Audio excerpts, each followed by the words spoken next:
The following content is provided under a Creative Commons license. Your support will help MIT OpenCourseware continue to offer high-quality educational resources for free. To make a donation or view additional materials from hundreds of MIT courses, visit MIT OpenCourseware at ocw.mit.edu.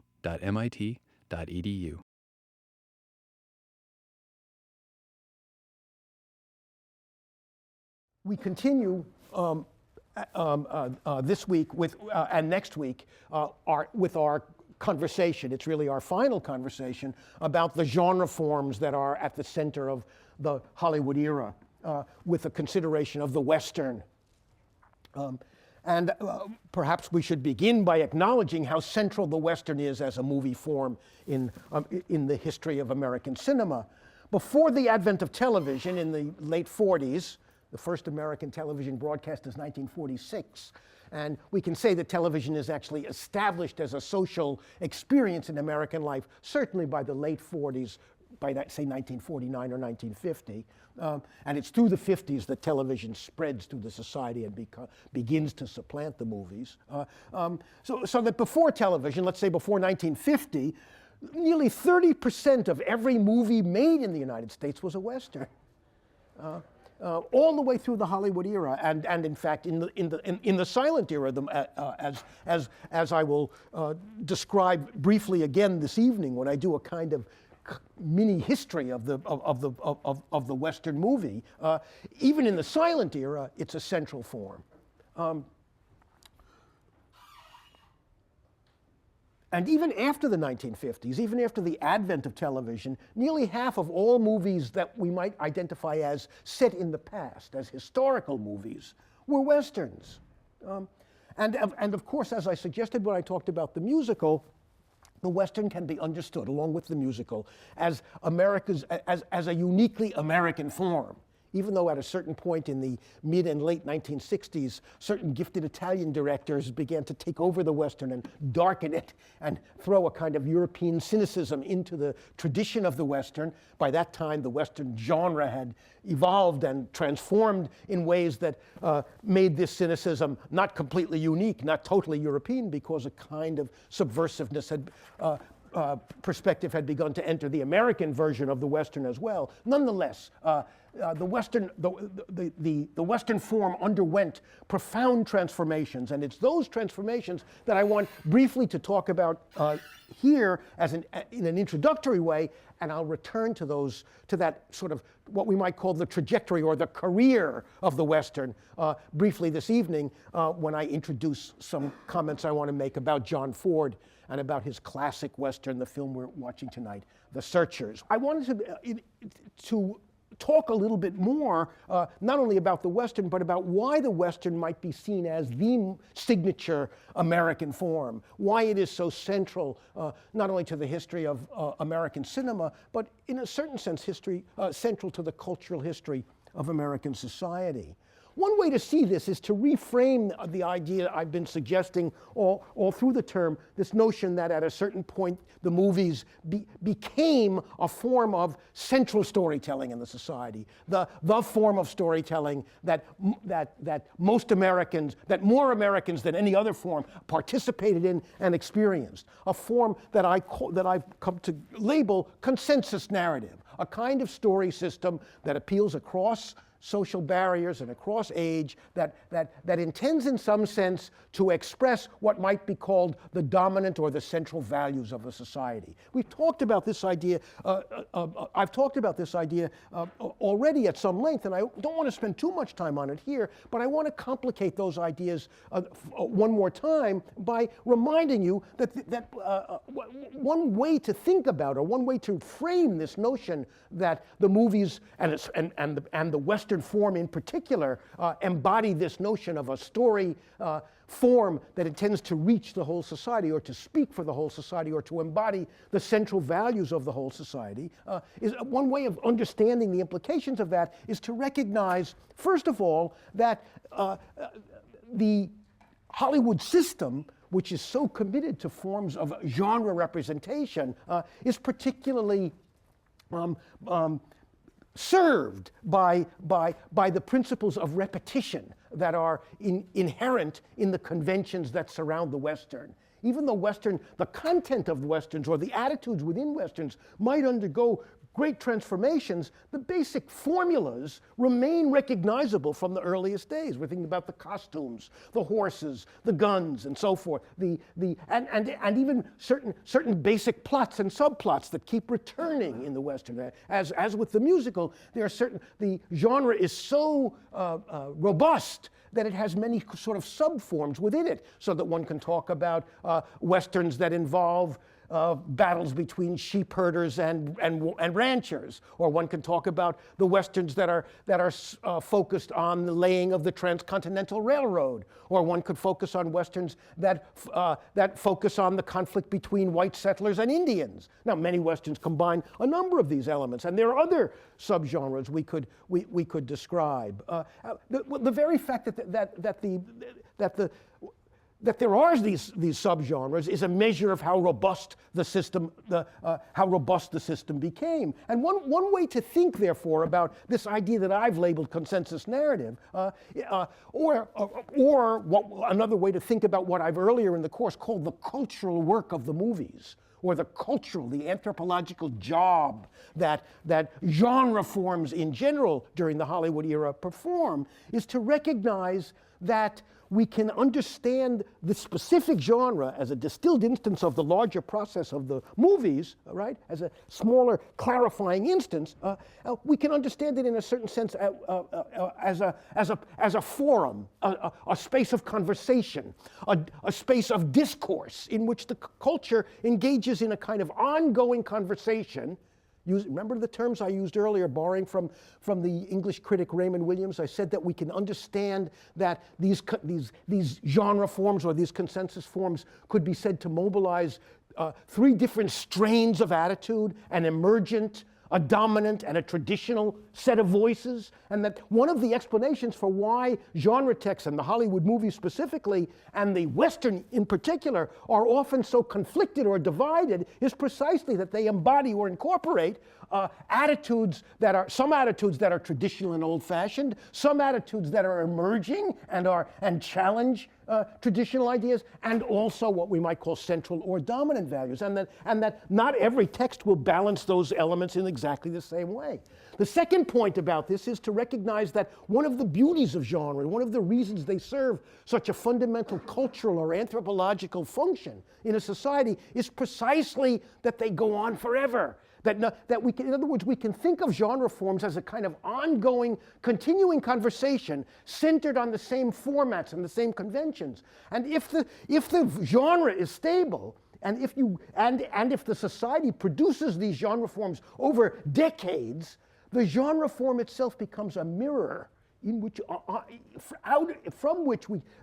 we can see reflected the changing values and assumptions of the culture. Right? Now, this might be true of any kind of a particular genre form in any medium, but the reason that it has special force when we're talking about the movies in the 20th century in the United States is precisely because the form is so central to the society, because so much of the society participates in it. So the picture of the society that is the ambivalent and conflicted picture of the society that emerges from studying these genre forms is likely to be far more illuminating about the larger culture than, let's say, a study of a subcultural form like, let's say, like opera. Not that the opera isn't worth studying and doesn't reflect certain cultural values too, but because the opera appeals to a particular subculture, the values are going to be narrower. The kinds of assumptions the people writing opera and attending opera make about the larger culture and about aesthetic experience are profoundly different from the much more dispersed and democratic attitudes and assumptions and accessible notions that animate the creation of a consensus form, of a form that's trying to reach the whole of the culture.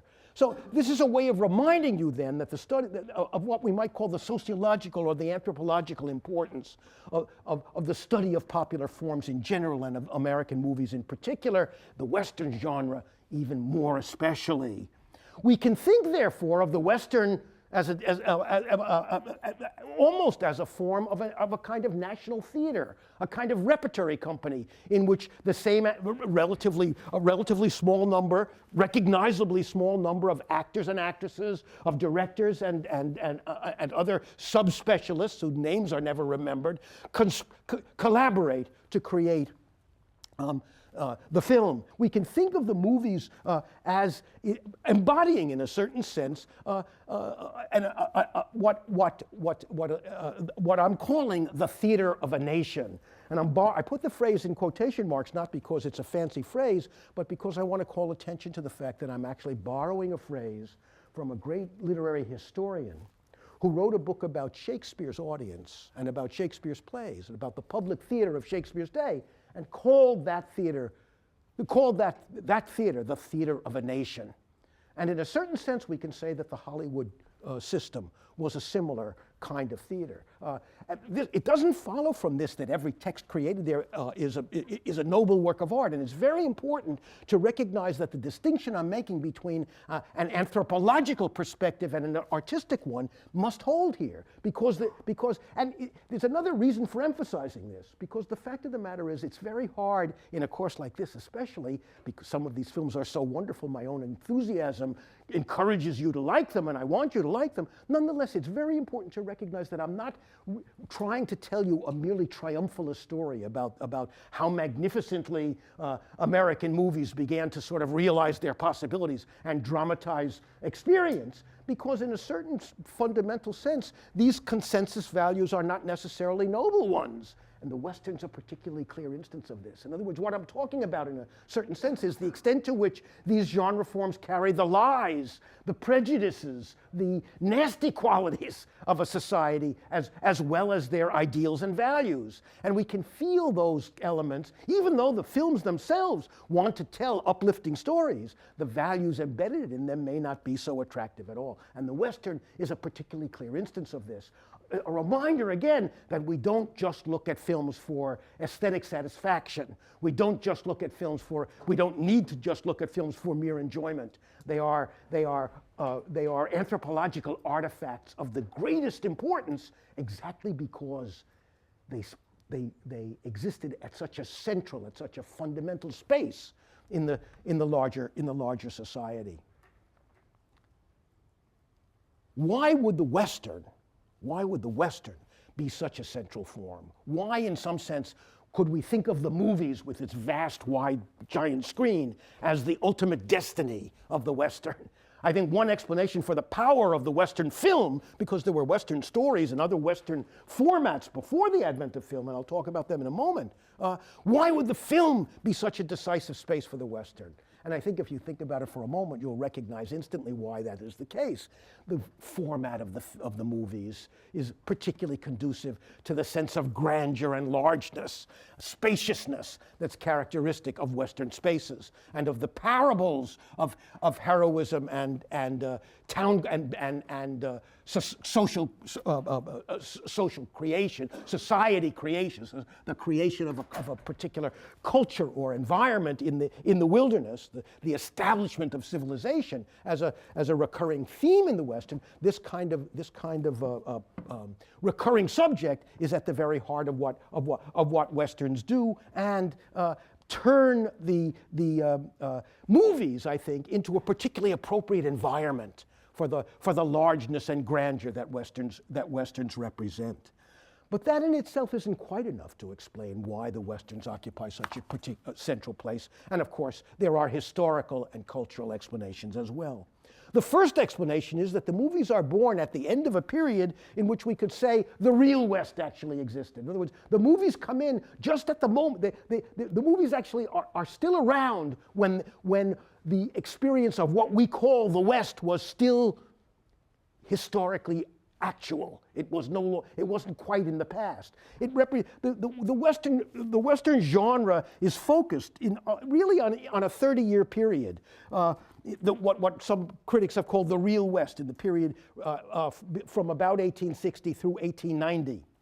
And this is the period of the Civil War, of a whole variety of Indian wars, of the laying of the Transcontinental Railroad, of the California and Dakota gold rushes, the period of the range wars I mentioned a little while ago between the settlers and great ranchers who wanted to keep spaces open for their cattle.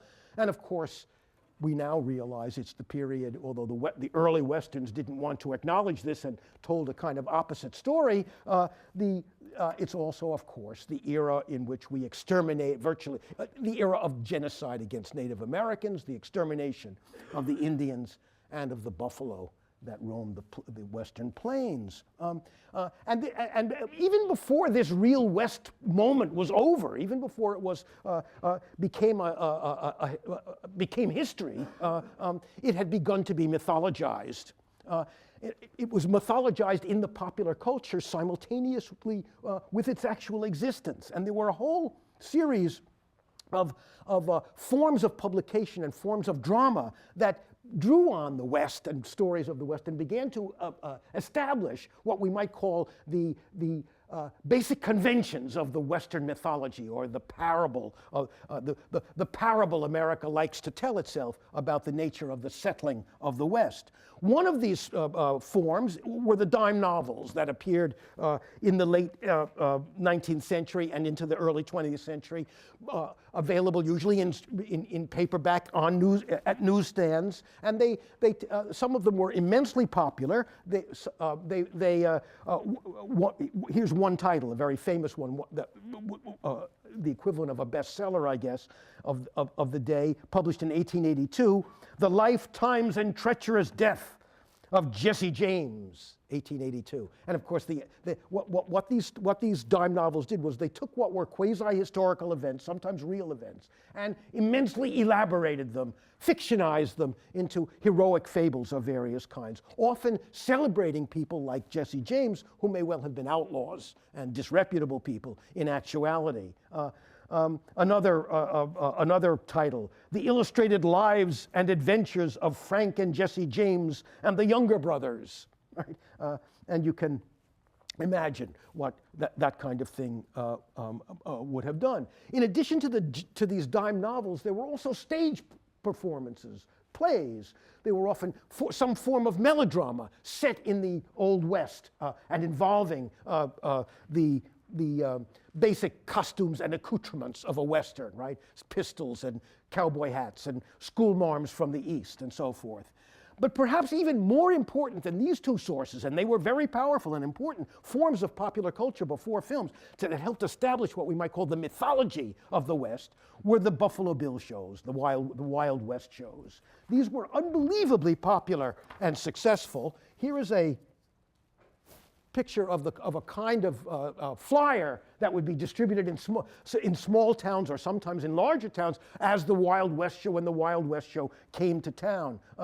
The star of the Wild West Show was William Cody, Buffalo Bill.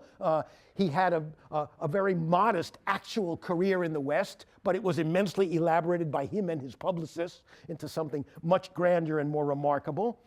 Buffalo Bill made his first stage appearance in 1872 in a stage melodrama called Scout of the Plains, which went on a 2-year tour, right? And then in 1882, 10 years later, he formed his own Wild West show, which became immensely popular, traveled all over the country, and then made trips to Europe. He even did one Wild West show before the Queen of England.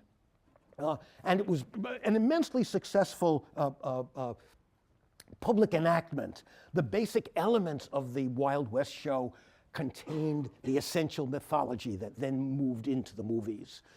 They often dramatized, in the Wild West show, they often dramatized a battle between white men and Indians, in which the Indians were very treacherous and were finally defeated. They sometimes, in fact, in some of the forms of the Wild West show, they reenacted the Battle of Little Bighorn, in which at the last minute there was a rescue. They reversed history in it, sometimes in order to dramatize an outcome that was more appealing to the white audiences. The Wild West show staged battles between cowboys and Indians. And in fact, one of the great historical ironies, a historical irony that our the director we're looking at next week, Robert Altman, actually picks up on in one of his films called Buffalo Bill and the Indians, a film he made in the 1970s, 1975, I think. One of the shocking things is that at a certain point, at least for 2 years, I think, one of the participants in the Wild West shows was Sitting Bull himself, the defeated Native American leader who was now domesticated and actually became part of the show. And in Altman's fictionized version of this episode, a drunken Paul Newman plays Buffalo Bill, and he's mocked and made fun of in some sense by a character who represents Chief Sitting Bull, who has all the dignity. Well, he's almost the only character in the film with real dignity. It's a subversive post-Hollywood era Western, as you might guess. So the Wild West shows, the Buffalo Bill Wild West shows, were essentially an early rehearsal for what the movies became. And many of the elements of the Wild West show, fancy roping, fancy shooting, conflicts between cowboys and Indians, performance of various horse riding tricks, herding of cattle and so forth, all sort of contained the elements that then moved into the movies in an even more systematic and powerful way. And then I might mention one final source, the novel itself. At the beginning of the 20th century, in 1902, one of the best-selling novels of all time in English was published. It was a book called The Virginian by a writer named Owen Wister. And it remains one of the best-selling books in the history of the United States. It still sells thousands of books every year. I once found in a used bookstore an edition of The Virginian that had been published, I think, 15 years after its original publication. And that edition was, I think, the 50th edition of the book. It went through an incredible number of it, and in fact, the edition I had also included beautiful illustrations that obviously were added to later editions once the popularity of the book became known. So what we find is that the popular culture before the advent of movies had already, in some sense, created a full-fledged mythology of the Western, had familiarized the society with the basic attitudes, assumptions, costumes, and fundamental archetypal characters who organize the Western. And there's one further thing to emphasize. This may be the most important thing of all, what we might call the intellectual culture.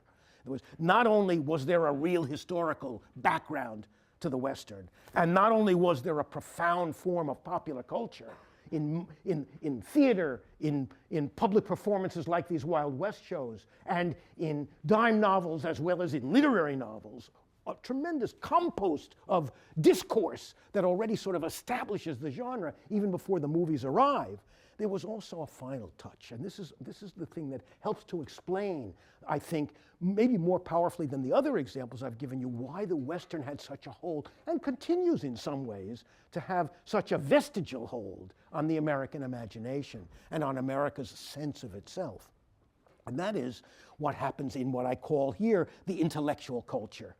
In 1893, one of the most famous historians, Frederick Jackson Turner, published an essay in the American Historical Society, published an essay in the, or delivered a lecture, and then it was later published as an essay, delivered a lecture to the American Historical Society. And the title of the essay was The Significance of the Frontier in American History. It's probably the single most influential historical essay about the American past. It's been attacked and undermined and qualified, and its limitations have been widely discussed over the last 25 years, but it still remains, in some respects, a seminal essay, even when historians are reacting against it.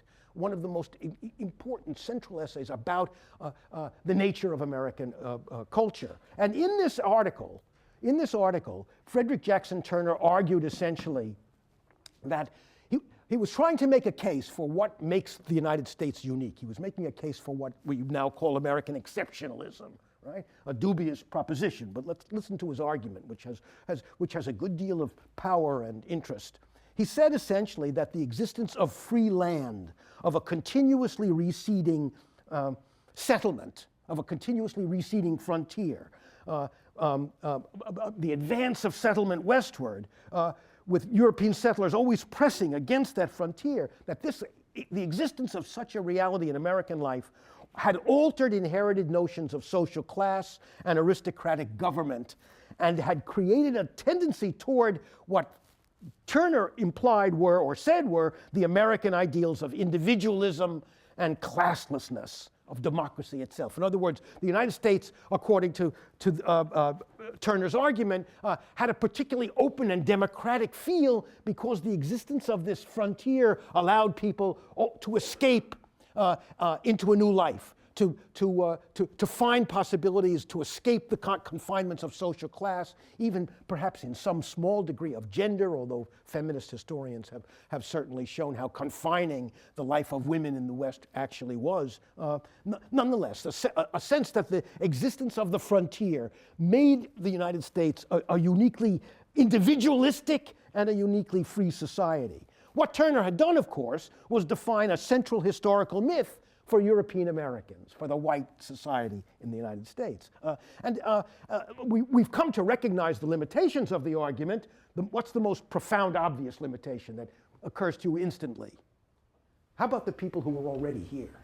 Right? In other words, one of the things that's wrong with the Turner thesis is that it's oblivious to the existence of the Native Americans who were pushed aside by the white settlers. It's a very complex story, and I don't want to oversimplify it. I don't mean that the heroic white people who got in the Conestoga wagons and who settled the West, about whom there are dozens, if not hundreds, if not thousands of certainly thousands if we account stories in all formats, of movies and books and short stories and plays and so forth. No, I don't want to suggest that there was nothing heroic or remarkable about that behavior. There was. The United States is not wrong. The American culture is not wrong in some sense to celebrate the heroism of those people. But of course, as we've come to realize, and as many of our most recent Westerns openly acknowledge, this original mythology, which sort of celebrated unambiguously the white settlement of the West, was actually also, in some sense, an invasion and even a genocide.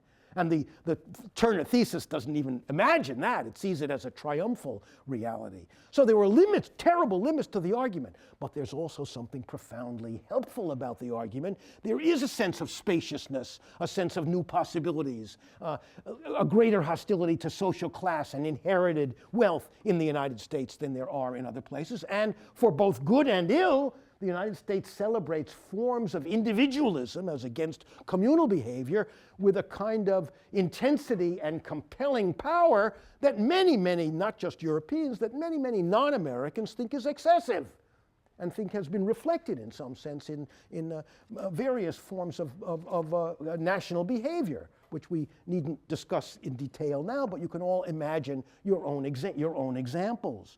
But to come back to the primary point then, one of the reasons that it's as if the movies were sort of waiting for the Western, as if the Western form, already in some sense in fundamental ways fully formed, comes into the movies just as the movies are born, as if the format of the movies and the content of the Western were made for each other in some sense, and it becomes one of the signature features of American cinema. One of the fundamental aspects of what the Western is, if we think of it as a kind of cultural mythology, is that it tells a founding story, right? It tells the story again and again. It repeats it every time you see a Western in some sense. Every Western is implicitly a story about the foundation of a society, about the creation of a community, right? It's always implicitly about it, and in many Westerns this is an explicit topic, right? What we can say is that this means that the Western is the United States' form of a kind of story that every culture has, right? The ancient Greeks had a founding mythology grounded in the Iliad and the Odyssey, right? And Tudor England had a founding mythology partly promulgated by Shakespeare in the history plays that were put on in the public theater in the 16th century.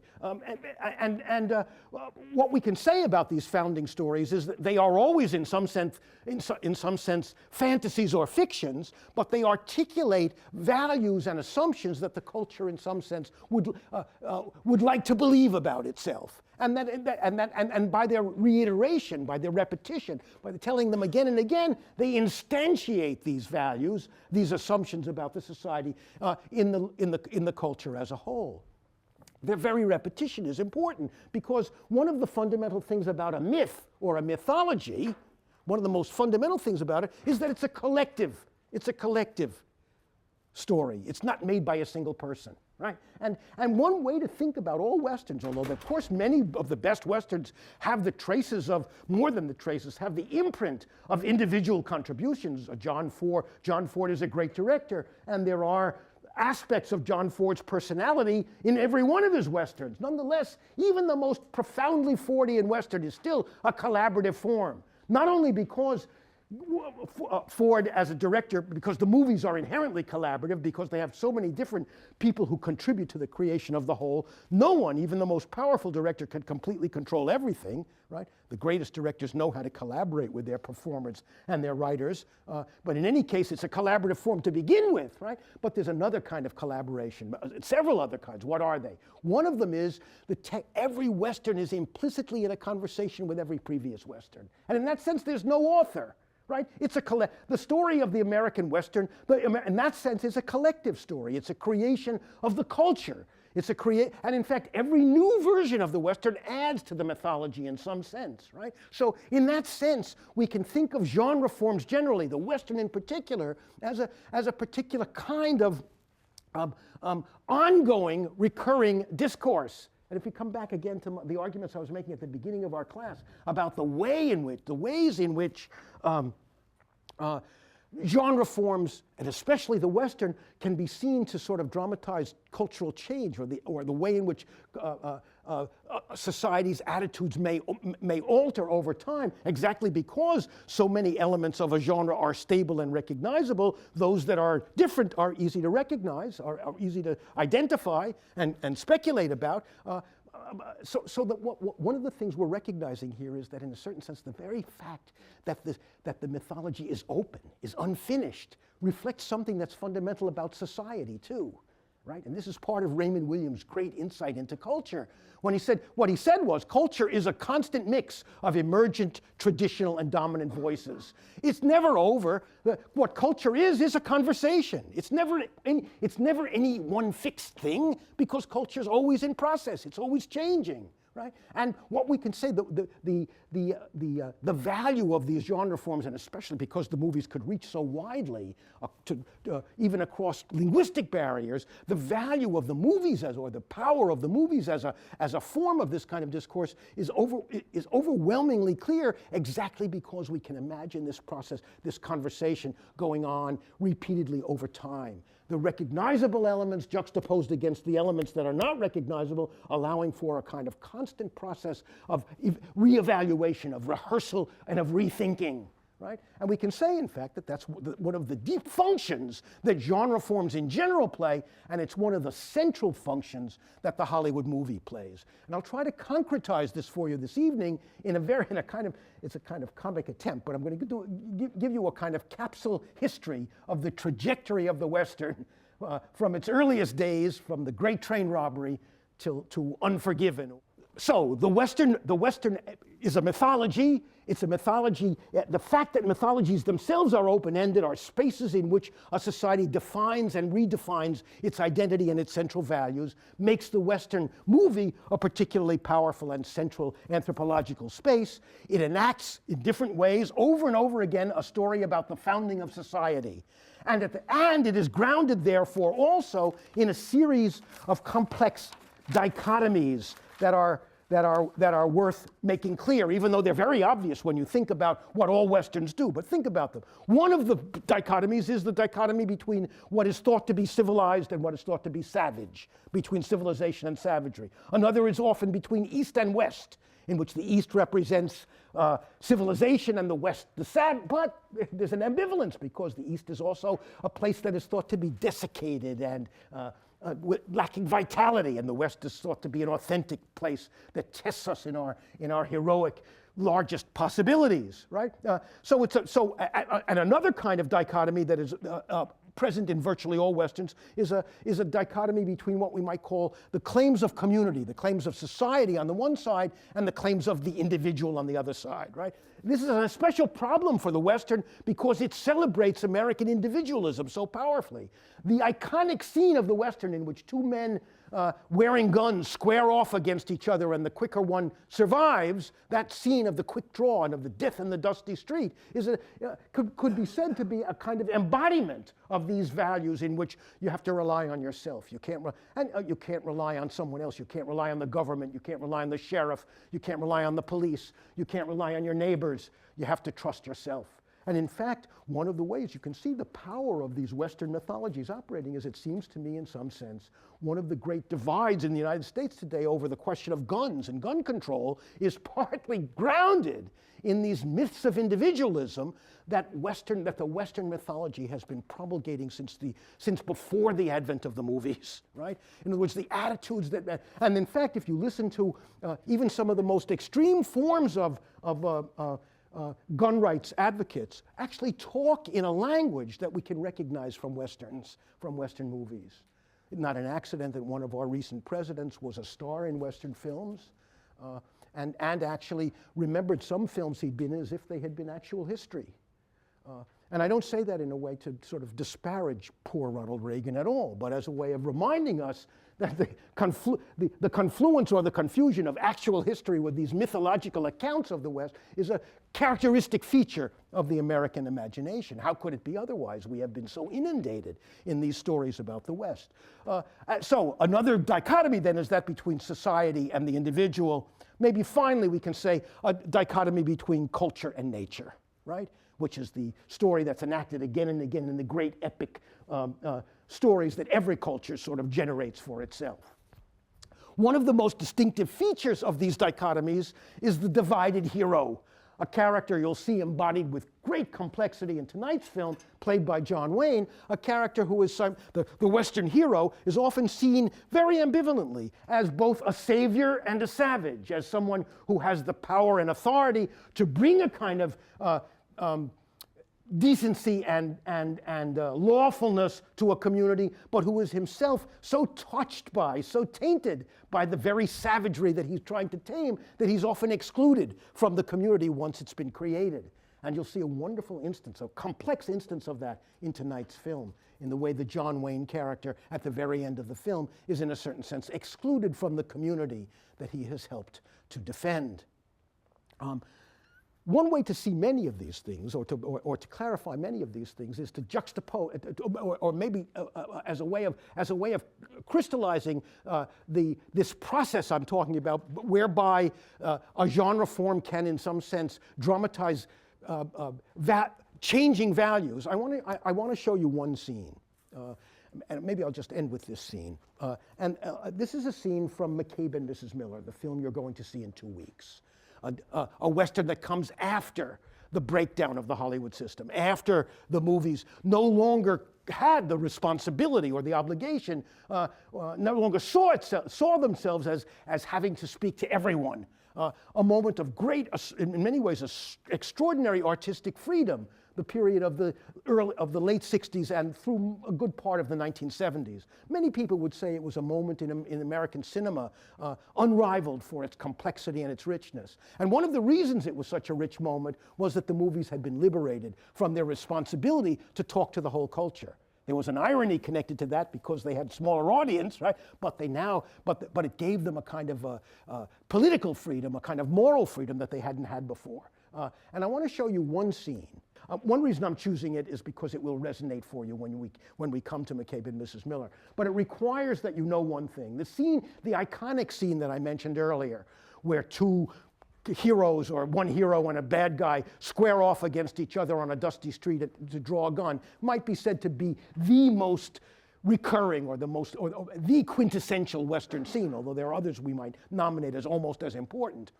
And in order to understand the scene you're about to see, you need to recognize that what lies behind this very subversive version of the shootout are dozens, if not hundreds, of earlier scenes in which heroic characters that we greatly admire shoot down bad guys in the street, right? Well, here's a scene from McCabe and Mrs. Miller of this iconic moment. Now remember, McCabe and Mrs. Miller comes after the consensus dispensation. It's free not to be a consensus form. But one reason I want to show you this is I hope you can recognize that what gives this scene its power is not, it's very brilliantly photographed and dramatized, but what gives it its power is has very little to do with what it itself does. What grants its enormous authority are the dozens, if not hundreds, of prior scenes with which it's in conversation, against which it is contrasting itself. Because this scene of confrontation between two individuals, who has the faster gun, right, is, as I've suggested, the iconic moment in the Western, and it is in the heroic Western, in the traditional Western, it's a heroic moment of individual self-assertion in which good conquers evil. Watch Robert Altman's version of this.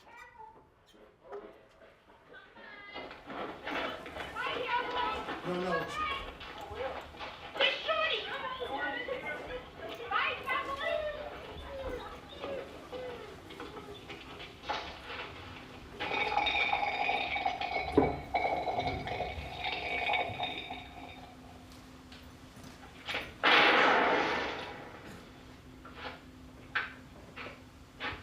I wasn't trying to hit it. The trick is not to hit it, but to make it float. See, he's lying. We're supposed to realize he's lying. He meant to hit it. Here comes the cowboy who's just at his surfeit. All the prostitutes loved him.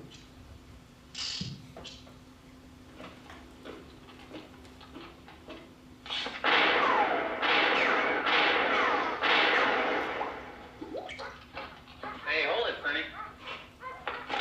What? Hold up in your target practice a minute. I don't want to get shot. Well, then get off the bridge, you saddle tramp. I want to buy some socks. I got a long ride ahead of me. What's wrong with the socks you got on?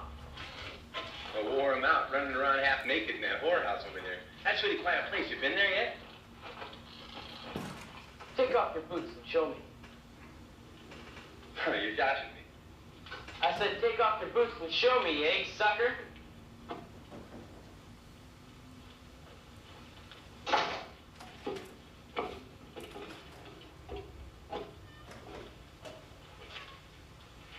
I ain't gonna do that.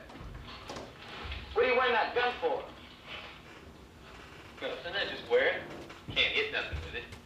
Well, that don't make no sense. What kind of a gun is it? Oh. Them's good guns. That's what I got. Must be something wrong with it. Nah, it's me. I just can't shoot good. Well, let me see it.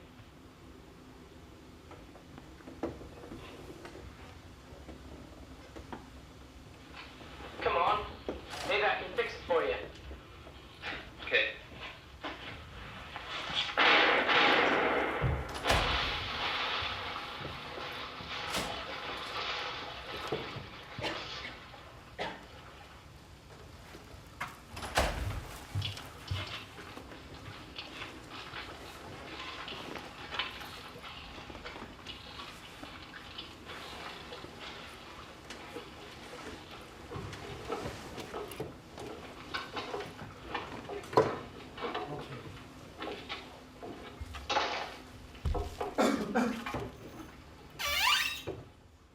And so what the scene does is it turns on its head what we might say are the central values or assumptions that have lain behind such a scene in dozens, if not hundreds, of prior Westerns. And that's a distilled example of this process of a conversation that goes on. If it goes on for a long enough time, the content of the conversation can virtually reverse itself, even though the genre remains stable. And that's one of that we might call that the genius of genre, the genius of a genre form. And it has to do with it's a version of what I mean when I talk about the cultural work or the anthropological function that movies have.